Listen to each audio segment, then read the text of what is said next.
ශ්‍රී ලංකාව තුළ තියෙන ග්‍රාම නිලධාරී වසන් 14,022ම තව ටික කාලයක් ගියා නම් අයිස් හැදෙනවා.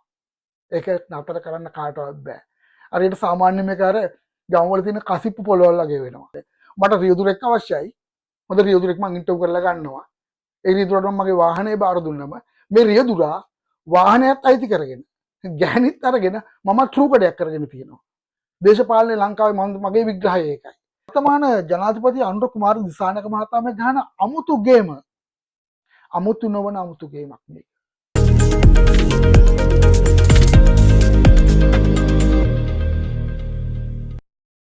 අයිබෝන් කියලා මගේ ආදරණීය සියලු දෙනාම සුපුරුදු ලංකතුකමින් මිස්ටර් සොයිසා අදත් ආදරෙන් බොහොම කරුණාවෙන් දයාවෙන් සෙනෙහසින් මිස්ටර් සොයිසා YouTube නාලිකාවට පිළිගන්නවා. ඉතින් අද මම මේ වැඩසටහන කරන්න හිතුණා පුංචි වෙනස් කතාවක් මගේ ආදරණීය සියලු දෙනාටම කියන්න. ඇත්තටම මේක පුරවැසියට කියන කතාවක්. මේක මගේ ආදරණීය ලංකාවේ ඉන්න සියලුම පුරවැසියන්ට කරන පුංචි මතක් කිරීමක්. අවබෝධය ඇති කරගන්න, තමන්ගේ මනස නිවැරදි කරගන්න, ශ්‍රී ලංකේ පුරවැසියෝ අපගේ මනස යථා තත්ත්වයට පත් කරගත යුතු අවස්ථාවක ඉන්නවා කියන එක සිහි කැඳවීමක් විදියට තමයි මම මේ වැඩසටහන කරන්න හිතුවේ අද. මම මේක මුලින්ම කියන්න ඕන මේ රටේ අද ශ්‍රී ලංකාව තුළ පවතින වර්තමාන තත්ත්වය තුළ මේ මත්ද්‍රව්‍ය උදුර ඉතා දරුණු විදියට මුළු සමාජයම වෙලාගෙන තියෙනවා. ඒක බොහොම බරපතල තත්ත්වයකට ඇදවැටමින් තියෙනවා. ඇත්තටම ඇදවැටමින් තියෙනවා කියන එක නෙමෙයි, පසුගිය කාල සීමාව තුළ ඒ තත්ත්වයට රට තල්ලු වෙමින් ගියා. වර්තමානයේ වෙනකොට යම් බැරියර් එකක් වැටලා, යම් බාධාවක් වැටලා, ඒවා යම් පාලනයක් ඇතුළට ගෙන වාතාවරණයක් අද වෙන විට ශ්‍රී ලංකාව තුළ දකින්නට තියෙනවා. විශේෂයෙන් අයිස් මත්ද්‍රව්‍ය බොහොම ඉතා කෙටි කාලයකදී ජන ජීවිත විනාශ කරන තැනකට ගේන්න පුළුවන් ඉතා ප්‍රබල මත්ද්‍රව්‍යයක් විදිහට අයිස් මත්ද්‍රව්‍ය හඳුනාගෙන තියෙනවා. ඒකෙන් ශාරීරික වෙන හානිය ඉතා ප්‍රබලයි. බොහොම කෙටි කාලයක් තුළදී මිනිසා විනාශයටපත් වෙනවා. ඒකේ ප්‍රතිඵලය වෙන්නේ මේ අයිස් මත්ද්‍රව්‍ය මුලදී පොඩි මාත්‍රාවක් ඕන වුණාට පසු යනකට මේ Tamanට ලැබිච්ච සතුට, ඇඟේ ශරීරයෙන් නැති වෙලා යන සතුට ලබා ගැනීමට වැඩි මාත්‍රාවකින් මේ මත්ද්‍රව්‍ය භාවිතා කරන්න අවශ්‍ය වෙනවා. ඒ හේතුව නිසාම මත්ද්‍රව්‍ය ලෝලීන් මේකට දැඩි විදිහට ඇබ්බැහි වෙනවා. දැඩි ලොකු ප්‍රමාණවලින් මේක භාවිතයට ගන්න අවස්ථාව ඒගොල්ලන්ට ශාරීරිකව මතුවෙනවා. ඉතින් මේ තත්ත්වය දිගින් දිගටම පැවතීම ඇතුලේ මුළු සමාජයේම එකම විනාශයක් කරා. එකම සොහොන් භූමියක් කරා ශ්‍රී ලංකා තරුණ ජීවිත ඇදවැටෙමින් පවතින එක වළක්වන්න බෑ. මේ තත්ත්වය දිගින් දිගටම ක්‍රියාත්මක වුණා නමුත් මේ වෙනකොට යම් සුබදායි සෙනසිලිදායි වාතාවරණයක අරුණලු ශ්‍රී ලංකා භූමියට වැටුමින් පවතිනවා. බොහොම සතුටින් ඒ ක්‍රියාවලිය දිහා අපි බලන් ඉන්නවා. පුරවැසියෙක් විදිහට ඔයාගේ දරුවා බොහොම හොඳට හැදිලා අධ්‍යාපනය ලැබලා හොඳ සමාජ පසුබිමක් නිර්මාණය කරගනිද්දී අල්ලපු ගෙදර කෙනා, දන්න කෙනා මත්ලෝලියක් වුණ එක ඔයා ආඩම්බරෙන් කතා කරන්න පුළුවන්. අපේ ළමයාගේ එහෙම නැහැ. අර ළමයා නම් කුඩු ගහනවා, ඉස් ගහනවා කියලා බොහොම අනිත් කෙනා හෙලා දකිමින් තම පොඩි තෘප්තියක් ලබන්න පුළුවන්. හැබැයි ඒ තෘප්තිය බොහොම කෙටි කාලයකට වෙන්න පුළුවන්. හේතුව ඔබගේ දරුවා හෙට දවසේදී ඒ මත්ලෝලින් ගොඩට එකතු වෙලා ඒ ගහනේ වැඩි වෙන දවස ඔබට දැනුනම ඔබේ හදවත දෝංකාර දෙන ඒ අඳෝනාවේ දෝංකාරය කාටවත් ඇහෙන්න කලින් ඔබට ඇහෙයි. ඔබට ඔබේ විලාපය අහන්න කෙනෙක් නැති වෙයි. මොකද අන් අයත් ඒ විලාප තියෙන ගොඩේ සමාජිකෙක් වෙලා ඉන්න පුළුවන්. ඒකින්ද ඔබකට වගකීමක් තියෙනවා මේ වෙලාවේ මේ රටේ පවතින මත්ද්‍රව්‍ය ඌදුර නැති කරගෙන යන ක්‍රියාවලියට Tamanට හැකි පමණින් දායකත්වය දෙන්න, තමන්ගේ දරුවා ආරක්ෂා කරගන්න, දන්න තොරතුරක් ආරක්ෂක අංශ වෙත තොරතුරු ලබා දෙන්න. ඒ වගේ දේවල් කරලා මේ තත්ත්වයෙන් ශ්‍රී ලංකාවේ මත්ද්‍රව්‍ය නිවාරණය කරගන්න, පාලනය කරගන්න, මේ තත්ත්වය අහෝසි කරගන්න ඔබට දායකත්වයක් දක්වන්න පුළුවන්. මේක හරි බරපතල තත්ත්වයක්. අද ලැබෙන තොරතුරු අනුව අපිට අහන්න සිද්ධ වෙන තොරතුරු අනුව අන්තර්ජාල හරහා ලැබෙන තොරතුරු රටේ ආරක්ෂකාංශ මේවා අහන්න ලැබෙන තොරතුරුත් එක්ක අද විශාල වශයෙන් මත්ද්‍රව්‍ය තොග පිටින් අහුවෙන්නේ. ඉතින් මේවා මේ අද ඊයේ වෙච්ච දේවල් වල ප්‍රතිඵල නෙමෙයි. මේ ඊයේ සැලසුම් කරලා අද ක්‍රියාත්මක වෙන දේවල් නෙමෙයි. මේ කාලයක් තිස්සේ ගලාගෙන යන දේවල්.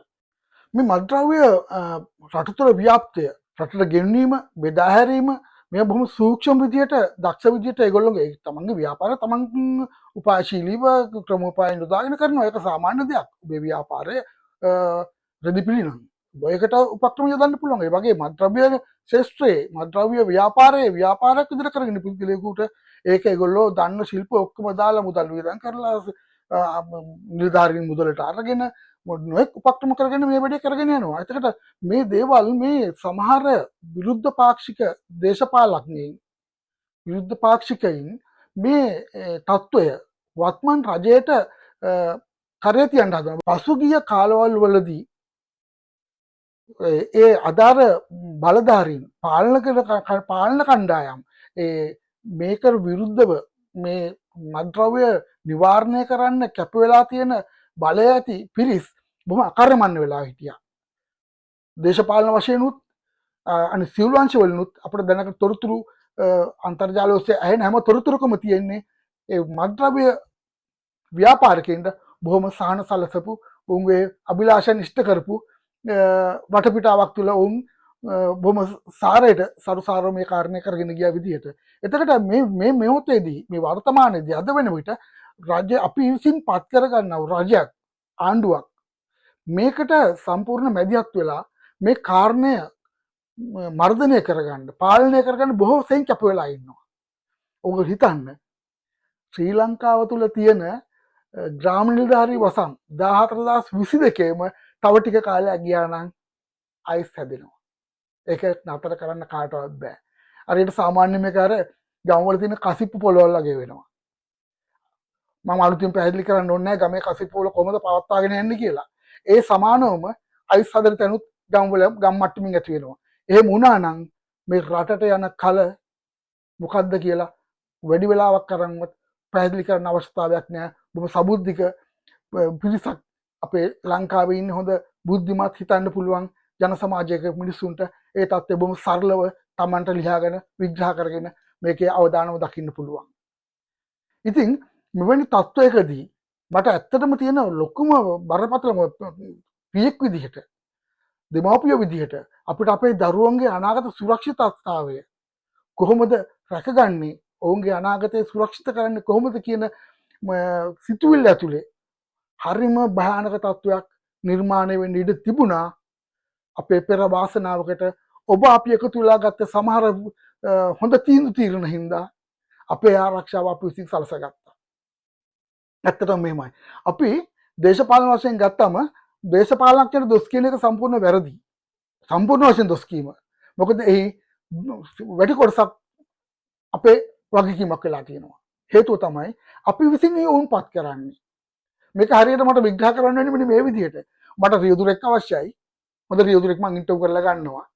ඒ රියදුරට මගේ වාහනේ බාර දුන්නම මේ රියදුරා වාහනයත් අයිති කරගෙන ගැහණිත් අරගෙන මම ට්‍රූකඩයක් කරගෙන තියෙනවා. දේශපාලනේ ලංකාවේ මගේ විග්‍රහය ඒකයි. අපි පත් කරගන්නවා අපිට අපි වෙනුවෙන් වැඩ කරන්න, අපේ අභිලාෂයන් ඉෂ්ට කරන්න, අපේ ජන ජීවිතය සුරක්ෂිත කරන්න, රට දියුණු කරන්න, හොඳ වැඩසටහනක ඒ සියලු දේ වෙනුවෙන් අපි දේශපාලනඥයෙක් පත් කරගත්තම ඒ දේශපාලනඥයා එයාට ඕන දේ කරනවා. අන්තිමට වලකට පත් කරපු අපි ට්‍රූකඩ වෙලා. අපි දෙකට නැමිලා යන්න ඕන. ළඟට යන්න බෑ. අපේ සමහර ජන කොටස් බලාපොරොත්තු වෙන්නේ එවැනි දේශපාලන සංස්කෘතියක්.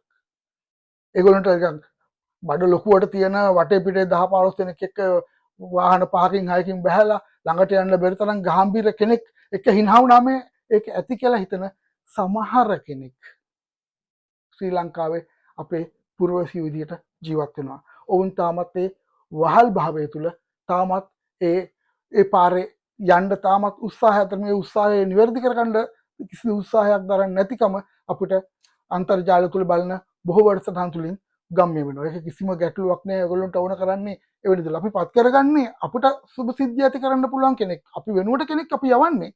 නමුත් ඒක හරියට වාහනෙත් දීලා ගෑනිත් දීලා අපිත් අතකොළුවක් වෙලා අපි ක්‍රූකඩයක් වෙලා වගේ දේශපාලනය තුළ. ඉතින් මේ තත්ත්වය බොහොම හොඳින් කියව ගන්න, විග්‍රහ කරගන්න, තේරුම් ගන්න, අවබෝධ කරගන්න. මේ යාන්ත්‍රණය තුළ තවදුරටත් පුරවැසියා විදිහට ඔබ පවතින්න එපා. මට හැඟෙන සරලම දේ මම මේ පාට පක්ෂ කිසි දෙයක් අපිට අදාළ නැහැ. අපි දේශපාලනඥයෙක් පත් කරගන්න, අපි පාලන කණ්ඩායම පත් කරගන්නේ අපේ සුබ සිද්ධිය සඳහා.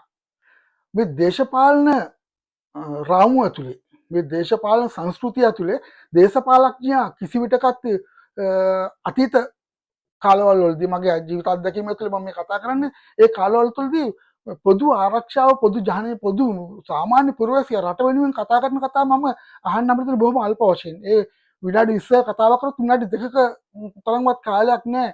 රටේ ප්‍රතිපත්ති ගැන කතා කරන, රටේ ආර්ථිකය ගැන කතා කරන, අධ්‍යාපනය ගැන කතා කරන. හැබැයි ඕපදූප නම් ඒ විනාඩි 20න් 19ක්ම තියෙන ඕපදූප තමයි. ඒ ඕපදූප සංස්කෘතියක් ශ්‍රී ලංකාව තුළ ඇති කරන එක ඒගොල්ලොන්ගේ යහපැවැත්ම නිසා, ඔවුන්ගේ යහපැවැත්ම නිසා ඔවුන් හදාගත්ත සංස්කෘතික රාමුවක්. අන්තර්ජාලය ගත්තත්, ඔවුන් දේශපාලන කතාවක් ගත්තත්, මොන ආකාරයකින් මේක කියවා ගන්න උත්සාහ කරත් ඒ හැම තැනකම තියෙන්නේ ඕපදූප තමයි.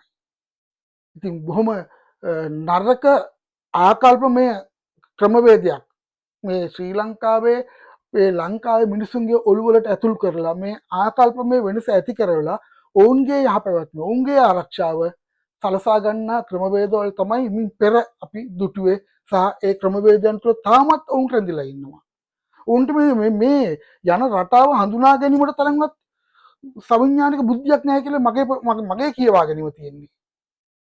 හේතුව තමයි මේ කළු සුදු වගේ හොඳටම පැහැදිලිව පෙනෙන පෙර සහ අද පාලන දෙකේ වෙනසේ ඒ වෙනස තේරුම් ගැනීමටවත් ඔවුන් මේ අවබෝධ කර ගැනීමටත් ඔවුන්ගේ විඥාණය, ඔවුන්ගේ බුද්ධිය අවදි වෙලා නැහැ.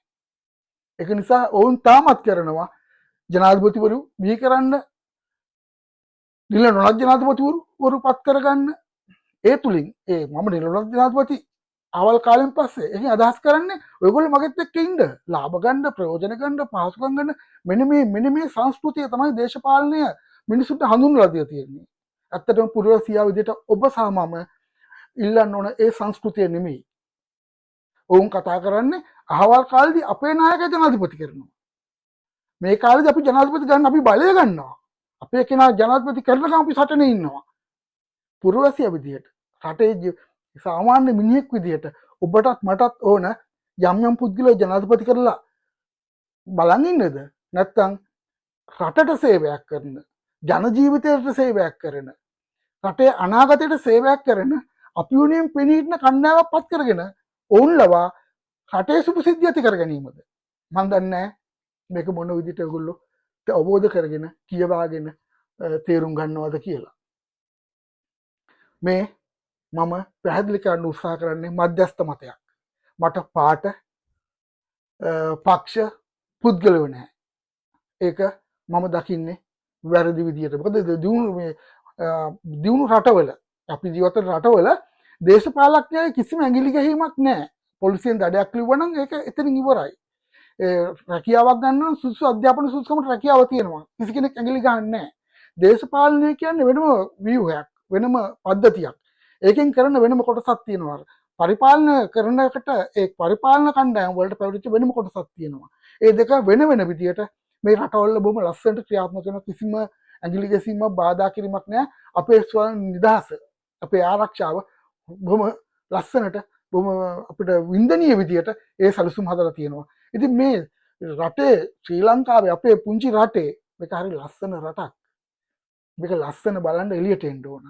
ඇවිල්ලා අනිත් රටවලට ඇවිල්ලා දියුණු රටකට ඉඳගෙන අපි ආපහු හැරලා අපේ පුංචි ලංකාව දිහා බැලුවම අපිට මේක දිව්‍ය ලෝකයක් වගේ පේනවා.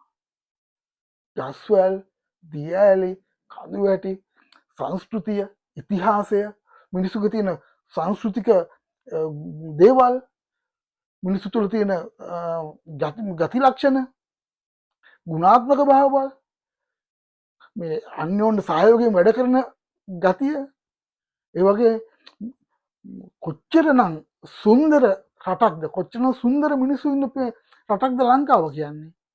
මේ ලංකාව විනාශ වෙන්න දෙන්නේ එපා. මේක විනාශ වෙන්න කරන්න ඉඩ තියන්න එපා. ඒකෙදි ඔයගොල්ලෝ පාට පක්ෂ පුද්ගල ભેදවලට යන්න එපා. යම් කිසි කණ්ඩායමක් අපිව ආරක්ෂා කරන්න අපි වෙනුවෙන් පෙනී හිටිනවා නම් ඔවුන් තමයි අපි ආරක්ෂා කරගන්න ඕන වෙන්නේ. ඒ කණ්ඩායමට එපා නම් ඒ කණ්ඩායම එළිය යුතු නම් ඊට වඩා හොඳ කණ්ඩායමක් අපිට පෙන්වන්න ඕන. අපි ඊට වඩා හොඳයි කියලා. ඊට පස්සේ අපිට පුළුවන් ඒ වෙනුවෙන් නිසි ක්‍රියාමාර්ග තුල අදාළ කාලවලදී ඒ ක්‍රියාමාර්ග තුලින් ඒ කණ්ඩායමට යන්න ඔයගොල්ලෝ නැවත එන්න. අපිට ඒක කරන්න පුළුවන්. අපිට කිසිම පක්ෂයක් කිසිම පුද්ගලයෙක් සම්බන්ධව යතිභාවයක් ඇති කරගත යුතු නැහැ පුරවැසියෙක් විදියට. අපි වෙනුවෙන් පත් කරගන්නා පාලන කණ්ඩායම් මෙතුවක්කල් කරපු කියපු දේවල් වල ප්‍රතිඵල අපි භුක්ති විඳින්මින් තියෙනවා. හොඳ හෝ නරක දෙපැත්තම. මේ මත්ද්‍රව්‍ය ගත්තම මේක තමයි බරපතලම තත්ත්වයක් වෙලා තියෙන්නේ. වර්තමාන පාලක කණ්ඩායම නොවෙන්න මෙවැනි සිදුවීම් අපිට අහන්න දකින්න ලැබෙන්නේ නැහැ. ඒ පසුගිය දේශපාලන ආරක්ෂාව ඔවුන්ගේ මත්ද්‍රව්‍ය ක්‍රියාකාරකයන්ගේ පහසුකම් සලසා දීම හේතුවෙන් ඔවුන්ගේ ක්‍රියාකාරකම් සැලසුම් ඉදිරි පියවර තිබුණා.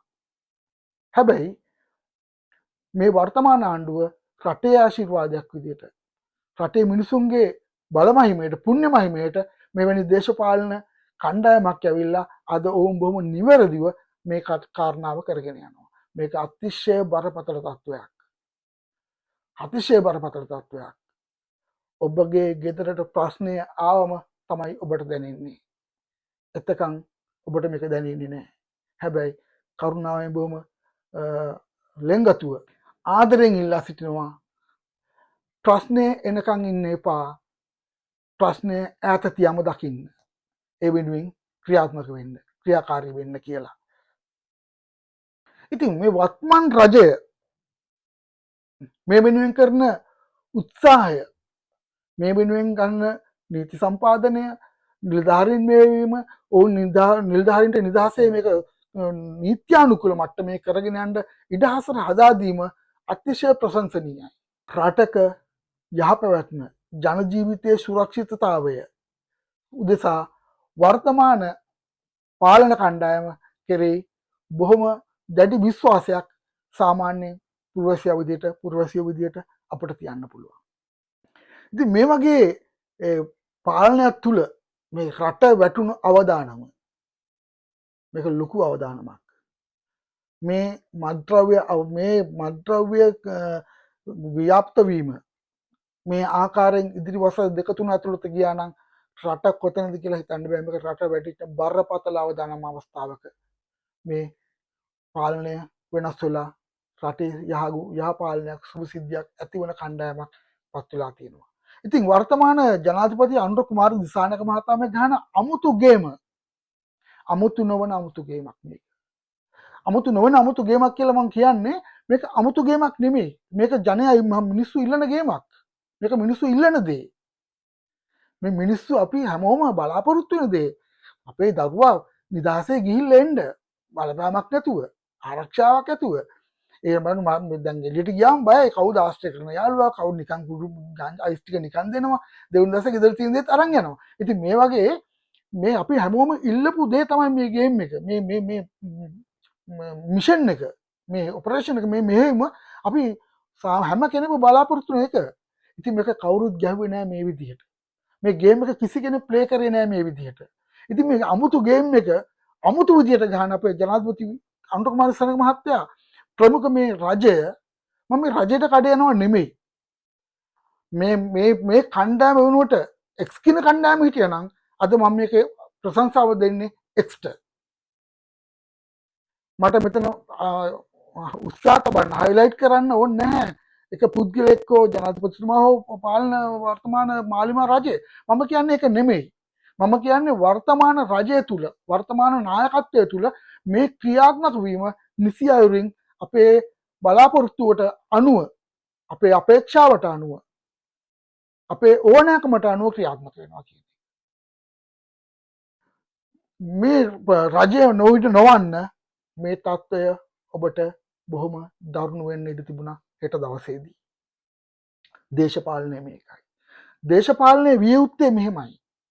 අඩුපාඩු වැරදි ඇති. ඒක සර්ව සම්පූර්ණ කිසිම කෙනෙක් නෑ, කිසිම පක්ෂයක් හෝ පුද්ගලෙක් නෑ. ඒක සාමාන්‍ය දෙයක්.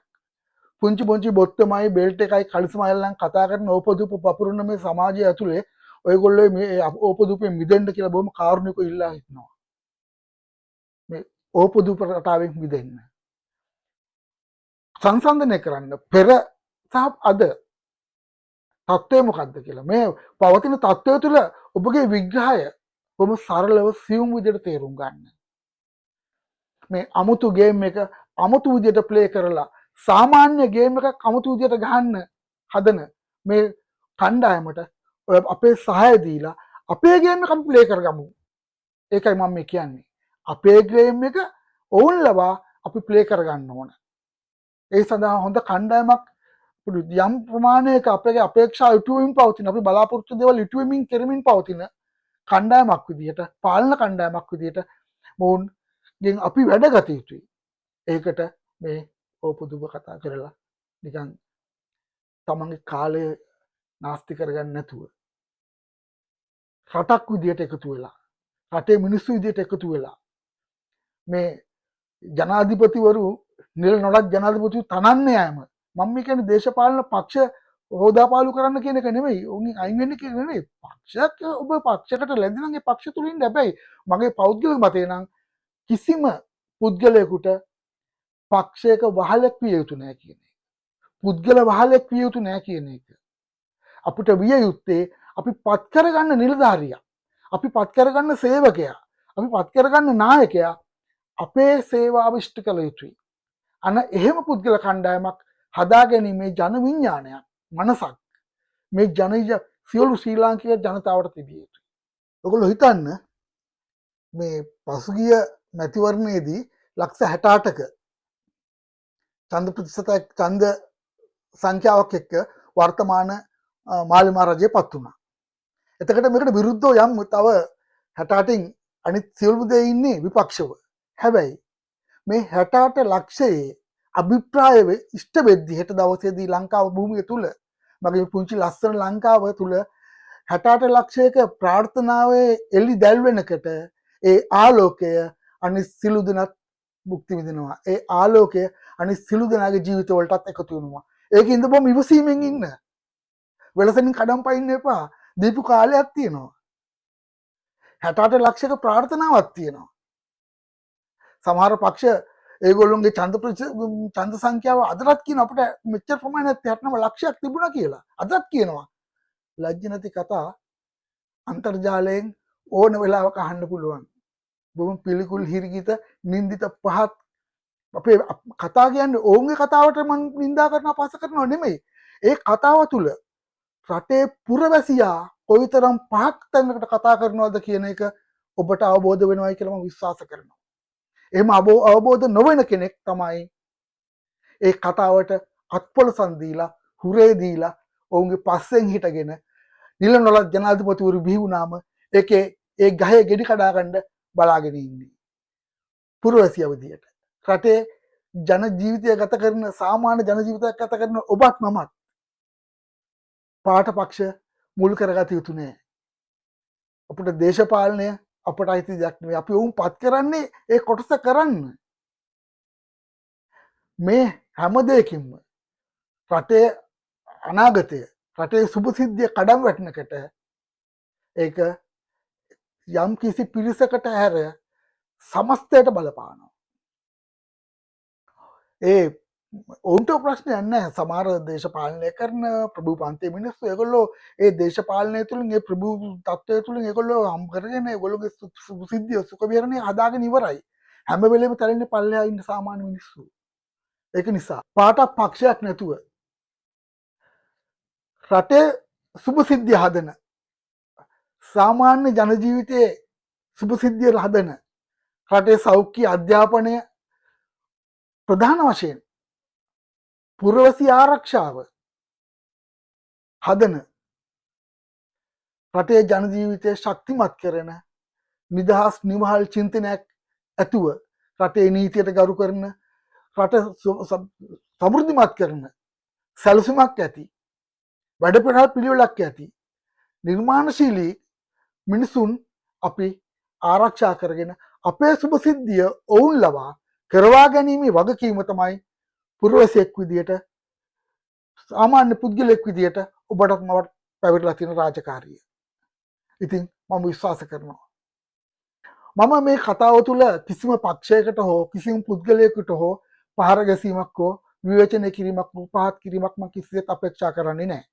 ඒක මගේ ප්‍රතිපත්තිමය වශයෙන් හෝ කිසිම ආකාරයක මගේ ක්‍රමවේදයක් නෙමෙයි ඒක. ඒක මට ඉගැන්වීමක් නෙමෙයි. ඒක නිවැරදි ඉගැන්වීමක් නෙමෙයි. නිවැරදි අර්ථකථනයක් හෝ පැහැදිලි කිරීමක් නෙමෙයි.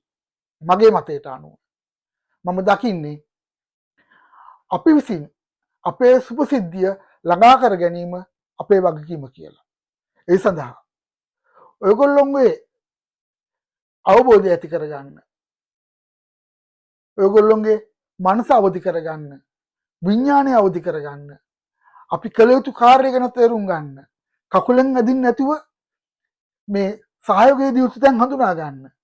මේක කඩාකප්පල් කරලා මේ යාන්ත්‍රණය, මේ සුභසිද්ධිය, මේ අනාගත සුරක්ෂිතතාවය තුල පැවැත්මක් නැති මිනිසුන් ඕපදූපයෙන් විවේචනයෙන් පුංචි පුංචි වැදගත් නැති දේවල් අපේ ඔළුවට දාලා මේ ක්‍රමවේදය කඩාහිරවල බිඳ වටලා ඔවුන්ගේ පෞද්ගලික අවශ්‍යතාව විතරක්ම ඉෂ්ට කරගන්න දඟලන උත්සාහය අපි නැති කරලා දාන්න, විනාශ කරලා දාන්න ඕන, අවසන් කරන්න ඕන. ඒ තුල ඔබ ඔවුන්ට යම් ජීවයක් දෙනවා නම්, ඔවුන්ට යම් ජවයක් දෙනවා නම් එයින් වෙන්නේ අපි විසින් අපේ වල කපා ගැනීමක් සහ ඔවුන් දිරිමත් කිරීමක්. ඒ දිරිමත් කිරීම තුල වෙන්නේ සාමාන්‍ය ගමන වේගය අඩාල වෙනවා. පහසුකම් ටික අපෙන් තවදුරටත් තියෙන ටිකක් ඈතට යනවා. ඉතින් මම හිතනවා මගේ පුංචි විග්‍රහය ඔයගොල්ලන්ට තේරුම් ගන්න පුළුවන්, සරලව පුළුවන් කියලා. මං කිසිම කෙනෙකුට ඇඟිලි දික් නොකර සාමාන්‍යයෙන් මම දැනගත යුතු සහ පුරවැසියෙක් විදියට, ශ්‍රී ලාංකිකයෙක් විදියට මගේ ලස්සන රට, ලෝකයේ බබලන රටක්, ලෝකයේ ලස්සන රටක් මට තියෙන්නේ.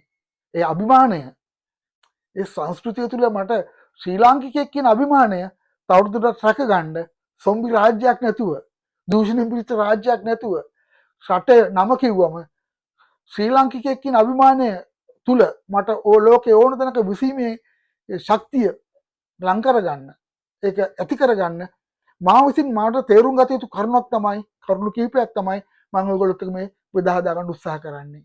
ඉතින් මිස්ටර් සොයිසා බොහොම ලෙන්ගතු ආයෝජනය කරනවා අවදි වෙන්න කියලා.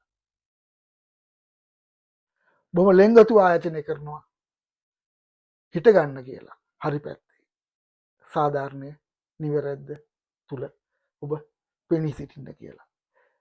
පාරට බහින්න කියන එක නෙවෙයි. ඔබගේ ආකල්පමය වෙනසක් ඇති කරගන්න. හරි දේ දකින්න පුරුදු වෙන්න. ඔබ වෙන්න. ඔබ වෙනුවෙන් පෙනී සිටින්න. ඔබ නියෝජනය කරන්න. එතකොට රට ලස්සන රටක් වෙයි. මේ දියුණු රටවල් වගේම අපේ රටෙත් නීති පද්ධතිය ලස්සනට තියෙයි. පාරේ වාහන ටික ලස්සනට යයි. මාර්ග නීති ටික හොඳට කෙරෙයි. අධ්‍යාපනය හොඳ වෙයි. ළමයාගේ අධ්‍යාපන මට්ටම හොඳ වෙයි. රැකියාව බිහි වෙයි. මේ සියලු දේවල් නීතිය, පුරවැසි ආරක්ෂාව නීතිය තුල සියලු දෙනා ආරක්ෂාව ඇති වෙයි. ඒ නිසා බොහොම ලෙන්ගතුව කියනවා ඔබ වෙලා ඔබ වෙනුවෙන් පිටින්න කියලා. ඉතින් තව කෙනෙක්ගේ ඕපදූපයකට, තව කෙනෙක්ගේ වැරදි ආකල්පයකට, වැරදි මඟ පෙන්වීමකට ඔබගේ ගමන් මඟ වෙනස් කරගන්න එපා. ඉවසලා ඉන්න. ඔබ වෙනුවෙන් කෙරෙන වැඩේ දිහා ඔබ විසින් ඇස්සරලා බලන්න. ඒ බලලා ඔබ වෙනුවෙන් පෙනී හිටලා මේ රට, මේ විශේෂයෙන් මේ මත්ද්‍රව්‍ය ඌදුරෙන් බේරා ගැනීම අතිශය බරපතල කාරණාවක්. මේ කාරණාව තුළ ඔබගේ දායකත්වයේ උරදීම කිසිසේත්ම අගහරින්න එපා. මේ යාන්ත්‍රණය කඩාකප්පල් වීමට ඔබ කිසිසේත් දායක වෙන්න එපා. මේකේ බරපතලකමක් ඔබට නොදැනෙනවා නම් ඔබ නිහඬ වෙන්න. කිසිම දේශපාලන වැරදි අරමුණක් වෙනුවෙන් ඔබ පෙනී සිටින්න එපා. රටේ යහපැවැත්ම, රටේ හොඳ කල් ක්‍රියාව, ප්‍රගතිය වෙනුවෙන් සියලු දේ සිදු වෙනවා නම් ඒ දෙස ඔබම නිවැරදිව බලලා ඔබගේ නිවැරදි මෙහෙයවීම ඔබ විසින් ඇති කරගන්න. බොහොම ආදරයෙන් මතක් කරනවා. සිහියෙන්, අවදියෙන්, බුද්ධියෙන් මේ ගමන තේරුම් ගන්න. මේ රට යන තැන තේරුම් ගන්න. ඒ තේරුම් අරගෙන අපේ සුභ සිද්ධිය වෙනුවෙන් අපි පෙනී හිටින්න ඔබටත් මනස අවදි වේවායි කියලා බොහොම ලෙන්ගතු ප්‍රාර්ථනා කරමින් නැවතත් හමු වෙන බලාපොරොත්තු වෙතුම් සොයිසා ඔබගෙන් සමු ගන්නවා. ජය සතුට සම්පත වාසනාව හදවතින් ප්‍රාර්ථනා කරමින් අයබෝන්.